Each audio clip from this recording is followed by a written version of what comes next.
Hello student, इधर देखिए। आज हम पढ़ रहे हैं अगला चैप्टर 10th क्लास में समांतर श्रेणी। ठीक है, तो समांतर श्रेणी होती क्या है? सबसे पहले तो हम इसकी डेफिनेशन के अकॉर्डिंग देखते हैं कि समांतर श्रेणी क्या होती है। समांतर श्रेणी उसे कहते हैं कि वह श्रेणी, अर्थमेटिक मीन में वह श्रेणी जिसमें समान अंतर होता है, यानी दिए गए गणितीय पदों में समान अंतर दिए हों तो ऐसी श्रेणी को समांतर श्रेणी कहा जाता है। अब यहाँ पर समांतर श्रेणी में जो समान अंतर वाली श्रेणी है, समान श्रेणी के अनुक्रम प्रत्येक पद और उसके पूर्ववर्ती पद का अंतर हमेशा समान रहता हो। ठीक है, तो जैसे कि एक अनुक्रम है, अनुक्रम का मतलब होता है श्रेणी, अनुक्रम कह लो या श्रेणी कह लो। ठीक है, श्रेणी। अब इसमें एक ही चीज है दोनों। अनुक्रम का मतलब होता है यहाँ पर जैसे कि प्रथम पद ए है, द्वितीय पद ए प्लस डी है, तृतीय पद ए प्लस 2d है। अब इसको अगर इस तरह से अपन निकालते जाएं तो इसका जो व्यापक रूप होता है ए प्लस डी, ए प्लस 2d, इस तरह से ये बढ़ता जाता है। तो समांतर श्रेणी का जो अनुक्रम है वह एक समान अंतर का होता है। अब इसकी पहचान क्या होगी? देखिए, ये तो चलो अपने लिख लिया, लेकिन अब हम इसकी पहचान ढूंढते हैं। जैसे एग्जाम्पल के तौर पर अगर अपने पास में कोई संख्या लिखी हो, जैसे कि 3, 8, 13, 18, 23, ये लिखा है। ठीक है, एक एग्जाम्पल लिया मैंने कि ये एक श्रेणी लिखी हुई है। यहाँ कहता है अनुक्रम में या श्रेणी के रूप में प्रथम पद, द्वितीय पद, तृतीय पद इस प्रकार से होते हैं। ये इस प्रकार से होने का मतलब है कि प्रथम पद को ए से दर्शाया जाता है और सार्वंतर को अंतर लिखा जाता है द्वितीय पद माइनस प्रथम पद, द्वितीय पद माइनस प्रथम पद। ठीक है, तो द्वितीय पद था ए प्लस डी और प्रथम पद था ए से ए कट जाएगा, डी कहलाएगा। तो यानी सार्वंतर हमेशा डी ही रहता है इसमें। ठीक है, तो अब इसमें देखना आप, क्या 3 से 8, 8 से 13, 13 से 18 और 18 से 23, क्या इसमें सब में अंतर समान है? 3 प्लस 5 यानी 5 का अंतर है, इसमें भी 5 का अंतर है, इसमें भी 5 का अंतर है, इसमें भी 5 का अंतर है और इसमें भी 5 का अंतर है, यानी 5 5 जोड़ते हुए बन रही है। कोई जरूरी नहीं है, आपको श्रेणी उल्टा भी मिल सकती है। उल्टा मिलने का मतलब है जैसे कि देखो आपके पास में यहाँ मिलेगी 18, 16, 14, 12, ये ऐसे भी हो सकती है, घटते क्रम में भी हो सकती है। तो यहाँ सार्वंतर देखो, हमेशा अगले पद में से प्रथम पद को घटाया जाएगा, अगले पद में से प्रथम पद को घटाएंगे। तो इसमें देखते हैं हम, क्या 16 में से 16 माइनस 18 कितना बचा? -2। फिर 14 माइनस 16, 14 माइनस 16 ये भी कितना बचा? -2। यानी इसमें अंतर समान आ रहा है, तो ये श्रेणी क्या कहलाई? समांतर है। लेकिन अगर सपोज करो कि कोई श्रेणी इस प्रकार की दी हो कि 1, 3, 4, 7, 9, ये क्या है? क्या ये एक समांतर श्रेणी है? देखते हैं साहब। 3 माइनस 1 क्या बचा? 2। फिर 4 माइनस 3 क्रमागत पदों का अंतर, ये सार्वंतर कहलाता है। क्रमागत पद का अंतर, क्रमागत पदों का अंतर, क्रमागत पदों का अंतर।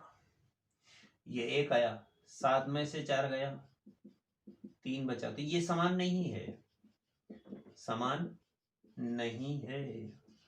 तो यह समांतर श्रेणी नहीं है, यह समांतर श्रेणी नहीं है। अब समांतर श्रेणी कौन सी थी?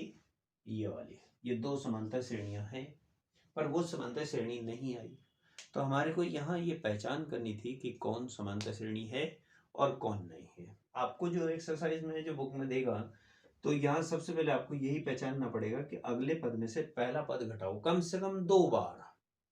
ये भी है, ऐसा नहीं है आप एक बार में ही पता लगा लोगे ना। एक बार में तो जैसे 2 आ गया तो क्या आप इसे समांतर श्रेणी कह सकते हो? नहीं। कम से कम 2 या 3 घटा के देखो, 2 या 3, कम से कम 2 तो घटा के ही देखो। तो अगर वो समान आते हैं तब तो अपन कह सकते हैं कि समांतर श्रेणी है, एक से पहचान नहीं होगी। ठीक है।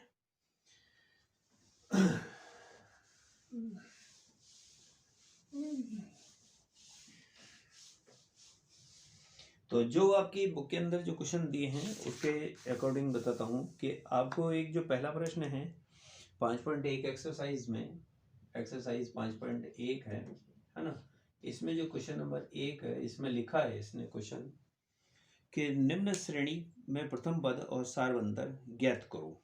ठीक है। तो मैं यहाँ लिखता हूँ जैसे कि सेकंड वाला श्रेणी है। ठीक है। -7, -9, -11, -13, इनके बीच में यहाँ कॉमा लग रहा है, देखो कॉमा लग रहा है। तो यानी पहला पद कौन है? -7, दूसरा कौन है? 9, तीसरा कौन है? -11, चौथा कौन है? -13। यानी ये पहला है, ये दूसरा है, ये तीसरा है, ये चौथा है। अब इन पदों को हम पहला पद A1, A2, A3, A4 कहते हैं। प्रथम पद A1, द्वितीय पद A2, तृतीय पद A3, चतुर्थ पद A4। ठीक है। तो ये मान हुआ प्रथम पद। लिखो आप सबसे पहले प्रथम पद बराबर कितना होगा? A1, यानी A बराबर -7। इसको प्रथम पद को हम A भी कहते हैं या A1 कह लो। अच्छा, फिर सारवंतर पता करना है, सारवंतर D बताना है। तो दूसरे पद में से पहला पद घटाएंगे, दूसरे में से पहला। पहले तो आप इसमें से घटाओ, तो कैसे घटाएंगे? -9 और -7, माइनस माइनस क्या हो जाएगा? +7। तो बचा कौन? -2। क्या एक जांच से ही चल जाएगा काम? नहीं, दूसरी जांच और करो। D बराबर A3 -A2, तो -11 और -9, माइनस माइनस प्लस हो जाएगा ना, तो बचा क्या? -2। तो दोनों में उत्तर क्या आया? -2। तो सारवंतर कितना हुआ यहाँ पर? D बराबर -2। वैसे तो इसमें एक ही निकालने की क्यों आवश्यकता थी, इसका कारण बता देता हूँ। ये खुद कह रहा है कि निम्न समांतर श्रेणी में, ये कह रहा है समांतर श्रेणी में, ये खुद इसने दी है समांतर श्रेणी, इसलिए एक ही निकाल लेना। ठीक है। और नहीं आपको कंफ्यूजन हो रहा हो कि साहब मैं तो 2 ही निकालूं, तो आप 2 निकाल लेना, दोनों बार मान समान आया। ठीक है। आपका कंफ्यूजन भी दूर हो जाएगा। ठीक है। और रिमेम्बर्ड भी रहेगा कि मुझे 2 बार मैंने निकाल के देख लिया, मेरा D सही है ना आपके समझ में? तो इस तरह का ये प्रश्न है। एक बटे वाला बताता हूँ आपको, जैसे एक नेगेटिव वाला बता दिया ना, ऐसे ही एक बटे का बताते हैं। बटे वाले में थोड़ा सा दिक्कत आती है पहचानने में। तो प्लस वाली का तो आपको मैंने बता ही दिया था शुरू में, है ना, माइनस वाला बता दिया। अब मैं आपको बटे वाली का बता रहा हूँ। जैसे कि एक श्रेणी हमको दे रखी है क्वेश्चन नंबर 1 में, समांतर श्रेणी खुद इसने दी है हमको, ऑलरेडी दे रखी है, तो इसलिए आपको D एक ही निकालना है। हाँ, क्या ये समांतर श्रेणी है, तो उस समय D आपको 2 बार निकालना होगा, ताकि सारवंतर पता लग जाए कि कम से कम 2 बार हैं, तो हम कह सकते हैं कन्फर्मली कि भाई हमारा D सही है ना।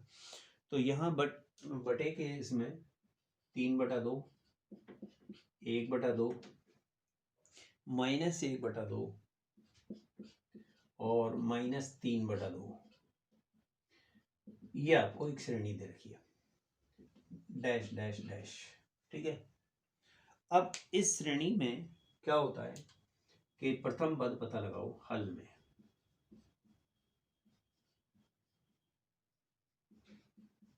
प्रथम पद A1, वो तो है शुरू का पद, 3/2, ये रहा प्रथम पद, प्रथम पद हो गया। अब सारवंतर पता लगाना है। सारवंतर होता है द्वितीय पद माइनस प्रथम पद, A2 - A1, है ना। अब A2 कौन है? 1/2 माइनस 3/2। अब एलसीएम कितना आएगा 2, 1 - 3 यानी -2/2 क्या हुआ -1। तो सार्वंतर कितना है इसमें -1। अच्छा अब मैं एक ही बार क्यों निकालना पड़ा, क्योंकि समांतर श्रेणी ऑलरेडी प्रश्न ने कहा है कि ये समांतर श्रेणी में सार्वंतर बताओ, तो आपको एक ही बार निकालना है। ठीक है, तो इस तरह से हम इस श्रेणी का सार्वंतर पता लगा सकते हैं। ये प्रथम पद है, पहला वाला ही श्रेणी का जो शुरू का पद होता है वह प्रथम कहलाता है। ये प्रथम पद, ये द्वितीय, ये तृतीय, ये चतुर्थ पद। ओके, तो नेक्स्ट देखिएगा, एक आपको बटे और जिसमें बिना बटे वाला भी है वो भी बता देता हूं। जैसे कि एक श्रेणी आपको दे रखी है क्वेश्चन नंबर 1 में ही, ये भी समांतर श्रेणी है, पांचवा है ना, पहले का पांचवा है, -1, 1/4, 3/2, ये श्रेणी इस प्रकार दी है। ठीक है, अब इसमें यहां पर इस श्रेणी में प्रथम पद A1 -1 है। A1 को ही हम प्रथम पद को A भी कहते हैं। ठीक है, सार्वंतर D बराबर A2 - A1 यानी द्वितीय पद ये है 1/4 और प्रथम पद है -1। ये माइनस सूत्र का है A2 - A1 के नियम अनुसार, तो यहाँ माइनस लगाएंगे और ये खुद माइनस की है, माइनस माइनस क्या हो जाएगा प्लस।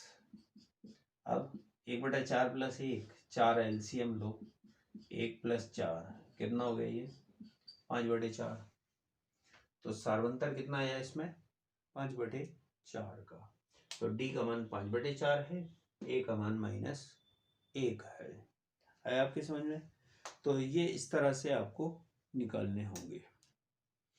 फिर आता है एक अगला प्रश्न हमारे पास में कि इस समांतर श्रेणी में अगर मान लो कि आपको प्रथम और सार्वंतर दिया हो, उल्टा कहे, ये तो चलो आपको एक श्रेणी देकर उसने प्रथम पद सार्वंतर पूछ लिया। अब हमसे प्रश्न कहता है कि यदि प्रथम पद सार्वंतर दिया है तो आप श्रेणी का निर्माण करो। श्रेणी कैसे बनाएंगे देखिएगा, श्रेणी का निर्माण क्या होगा, क्वेश्चन नंबर 2 में यदि प्रथम पद एवं सार्वंतर डी, प्रथम पद ए सार्वंतर डी ज्ञात हो तो समांतर श्रेणी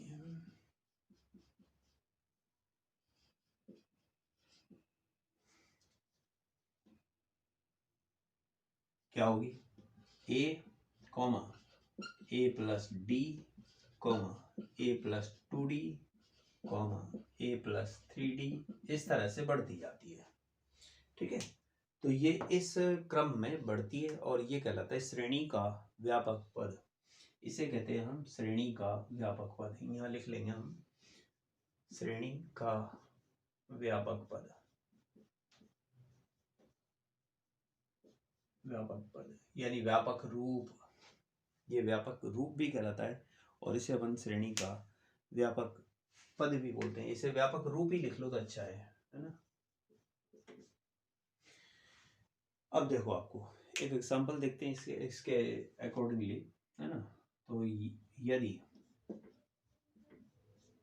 a बराबर -1 और d बराबर 1/2 है, ये a और d दे रखा है। अब बताओ श्रेणी क्या होगी, देखिएगा।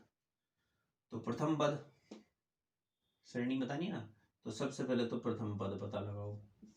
प्रथम पद a बराबर -1, द्वितीय पद बोलो, द्वितीय पद A1, A2 बराबर होगा A + D,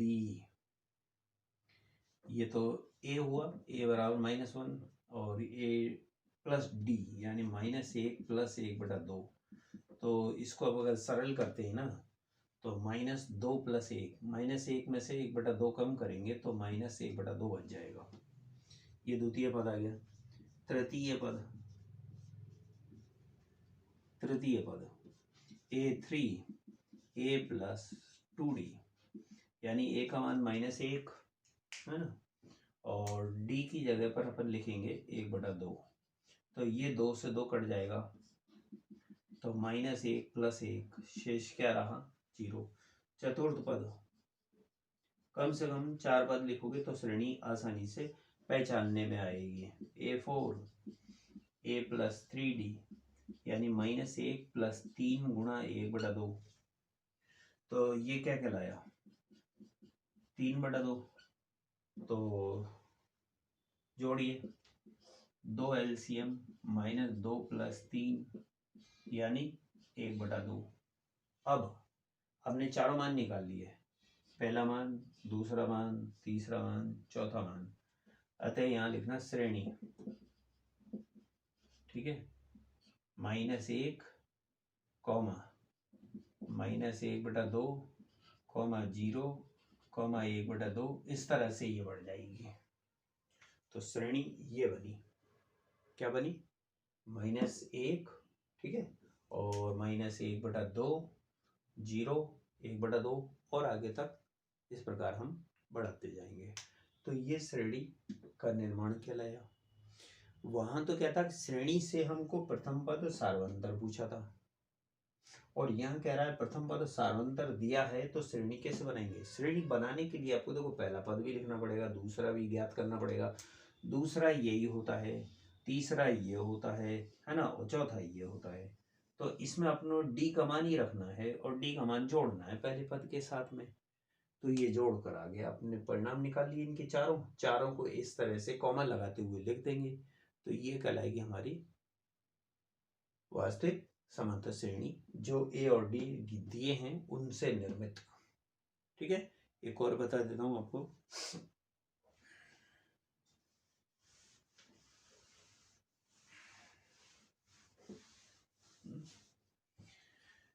अगले में क्या करेंगे, जैसे देखो आपको एक पॉइंट वाली बताता हूं। यदि थर्ड में ए बराबर प्रथम पद